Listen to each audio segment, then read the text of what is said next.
बैसाख पूर्णिमा व्रत कथा।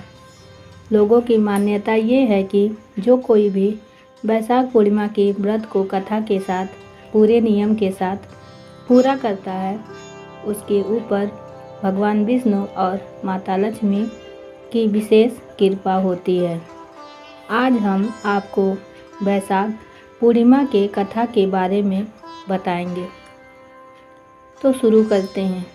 एक बार द्वापर युग के समय माता यशोदा भगवान श्री कृष्ण से पूछती हैं कि आप तो संसार के पालन करता हो, मुझे ऐसा कोई उपाय बताओ जिससे मृत्यु लोक में किसी भी स्त्री को विधवा होने का भय न हो और न ही उसे निसंतान होने का दुख रहे। तब भगवान श्री कृष्ण ने अपनी माँ से कहा कि मैं आपको एक ऐसे ही व्रत के बारे में विस्तार से बताता हूँ। सौभाग्य प्राप्ति के लिए हर महिला को 32 पूर्णमासी तक इस पावन व्रत को करना चाहिए। इससे संतान और सौभाग्य की रक्षा होती है। कांतिका नामक नगर में राजा चंद्रहास्य राजा राज्य करता था। उसके नगर में एक धनेश्वर नामक का ब्राह्मण भी अपनी पत्नी सुशीला के साथ रहता था। उनके घर में किसी प्रकार के धन संपत्ति की कोई कमी नहीं थी, लेकिन ब्राह्मण का कोई संतान न था, जिसके कारण दोनों पति पत्नी बहुत दुखी रहते थे। एक बार उस नगर में एक साधु महाराज आता है, जो सभी घरों से भिक्षा मांगकर गंगा नदी के किनारे भोजन कर जीवन यापन करता है। लेकिन वह साधु धनेश्वर के घर भिक्षा मांगने नहीं जाता था। यह देखकर सुशीला और धनेश्वर बहुत दुखी हुए और जाकर उस साधु से पूछे कि आप सभी घरों से भिक्षा लेते हो, लेकिन हमारे घर क्यों नहीं आते? ऐसा क्यों साधु महाराज? तब साधु महाराज ने कहा कि तुम निसंतान हो और ऐसे घर से भिक्षा लेना पतितों के अन्न के समान होता है। मैं पाप का भागीदार नहीं बनना चाहता हूँ, इसलिए तुम्हारे घर से भिक्षा लेने नहीं आता हूँ। यह सुन धनेश्वर बहुत दुखी हो जाता है और साधु महाराज से पूछता है कि कोई ऐसा कोई उपाय बताएं जिससे मुझे भी संतान सुख की प्राप्ति हो सके।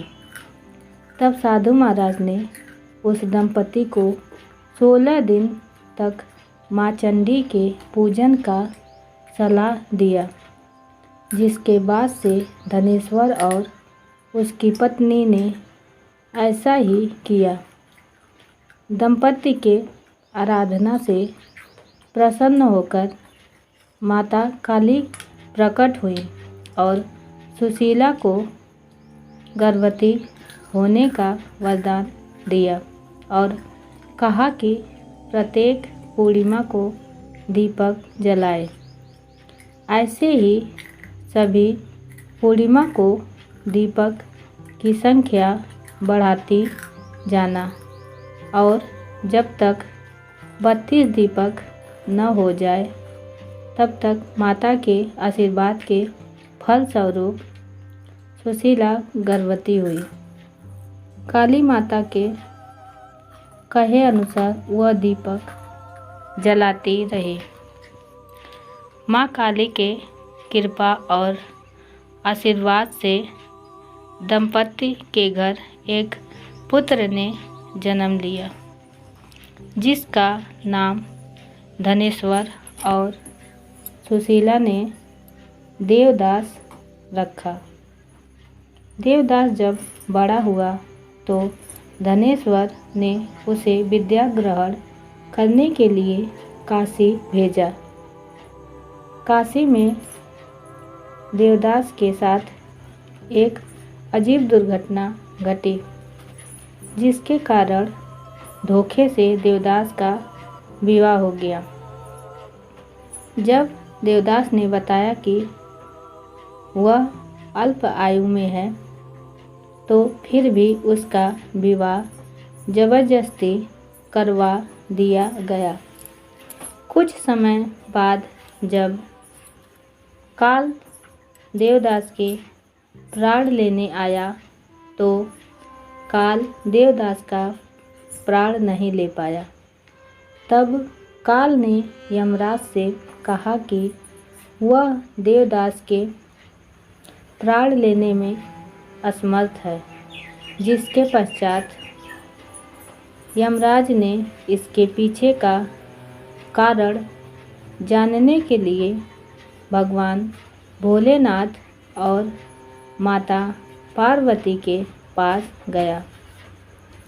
तब माता पार्वती ने माता काली कालरात्रि पूजन विधि के वरदान के वृतांत को सुनाया और कहा कि ब्राह्मण दंपति ने पूर्णिमा का व्रत रखा था, इसलिए काल देवदास का कुछ बिगाड़ नहीं पाया। तभी से कहा जाता है कि पूर्णिमा के दिन व्रत करने से काल से मुक्ति मिलती है और भगवान सभी मनोकामनाएं पूरी करते हैं।